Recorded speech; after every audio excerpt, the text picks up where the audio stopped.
Hi friends, വ്യത്യസ്തമായ recipe ഇഷ്ടപ്പെടുന്ന എല്ലാ കൂട്ടുകാർക്കും ഫുഡ്സ് ഓഫ് ഇടുക്കിയിലേക്ക് സ്വാഗതം. ഇന്ന് ഞാൻ വന്നിരിക്കുന്നത് ഒരു കിടിലൻ സ്ട്രോബെറി ഐസ്ക്രീം റെസിപ്പി ആയിട്ടാണ്. വളരെ ഈസി ആയിട്ട് വീട്ടിൽ തയ്യാറാക്കി എടുക്കാവുന്ന ഒരു ഐസ്ക്രീമാണിത്. റെസിപ്പി എങ്ങനെയാണെന്ന് നോക്കാം. നമുക്ക് വീഡിയോയിലേക്ക് പോകാം.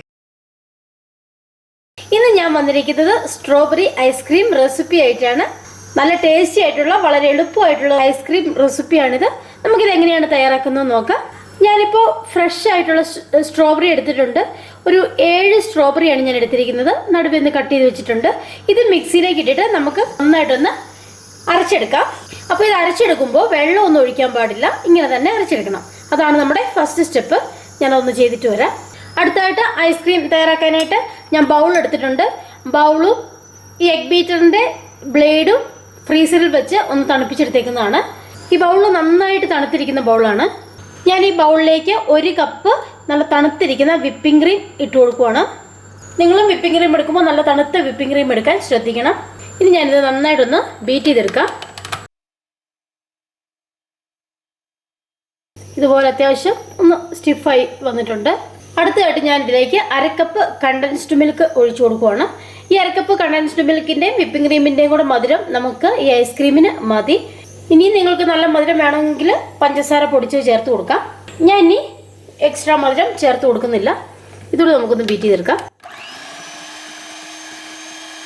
അടുത്തതായിട്ട് ഇതിലേക്ക് നമുക്ക് അരച്ചു വെച്ചിരിക്കുന്ന ആ സ്ട്രോബെറി പ്യൂരി ഒഴിച്ചു കൊടുക്കാം.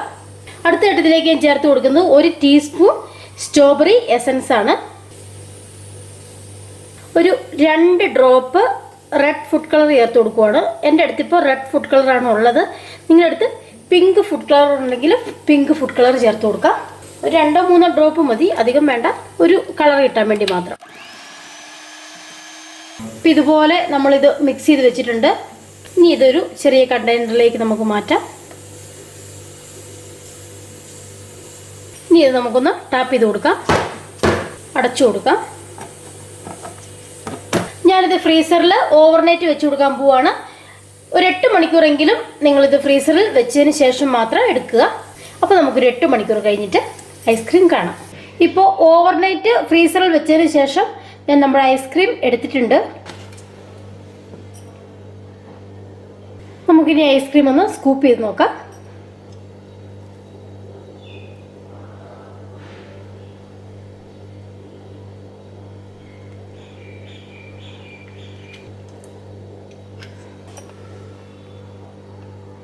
ഐസ്ക്രീം നല്ല പെർഫെക്റ്റ് ആയിട്ട് വന്നിട്ടുണ്ട്.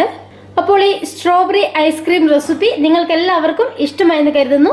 ഇഷ്ടമായെങ്കിൽ ഒന്ന് ലൈക്ക് ചെയ്യുക, ഷെയർ ചെയ്യുക, ചാനൽ ഒന്ന് സബ്സ്ക്രൈബ് ചെയ്യുക. മറ്റൊരു റെസിപ്പിയുമായിട്ട് നമുക്ക് വീണ്ടും കാണാം. Take care, by.